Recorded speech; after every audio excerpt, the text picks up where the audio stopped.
budashira kugororoka kwawe kugira neza kwawe ukwiye gushimwa n'amahanga yose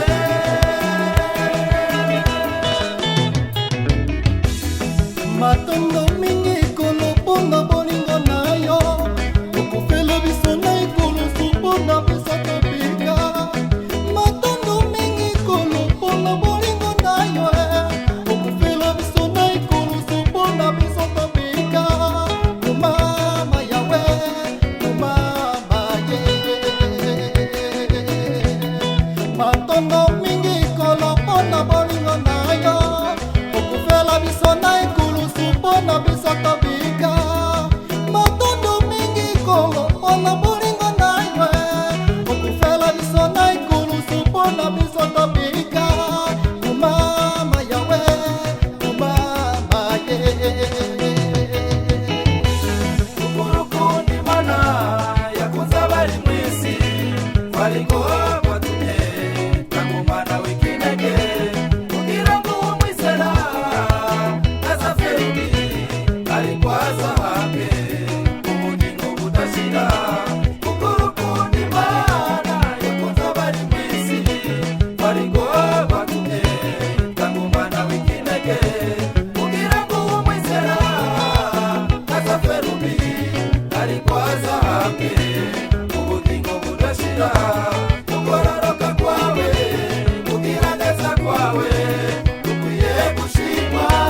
n'amahanga yose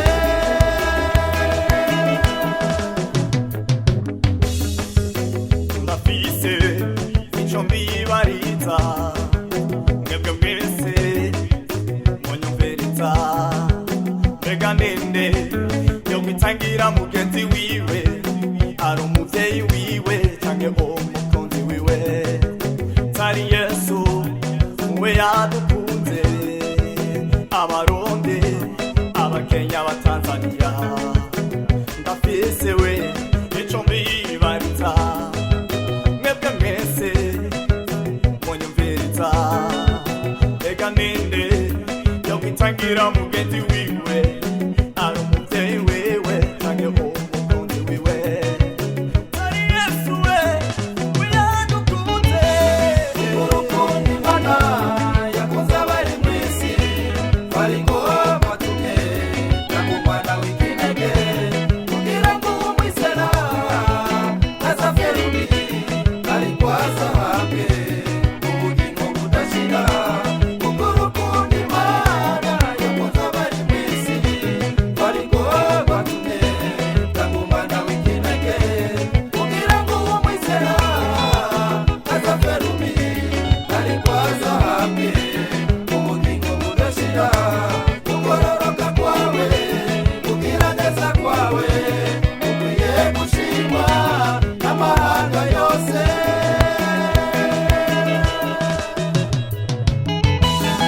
nakushukuru Mungu kwa upendo wako ulitupenda sisi tulipokuwa dhambini nakushukuru Mungu kwa upendo wako ulitupenda sisi tulipokuwa dhambini kwa upendo wako tumewekwa huru ukurukundi mana yakunze abari mwisi waringo watumye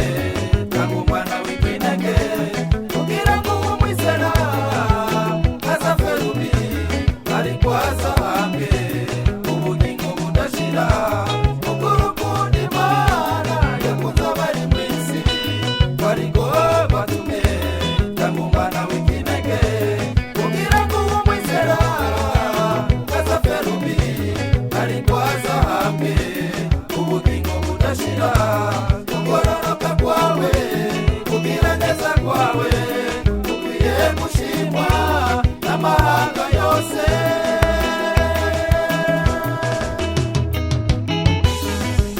yabahaye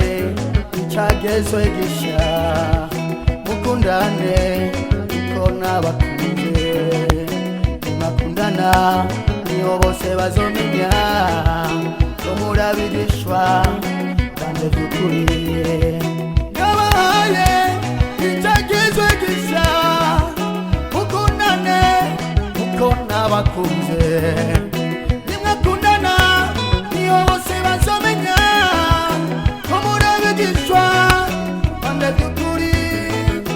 abarundi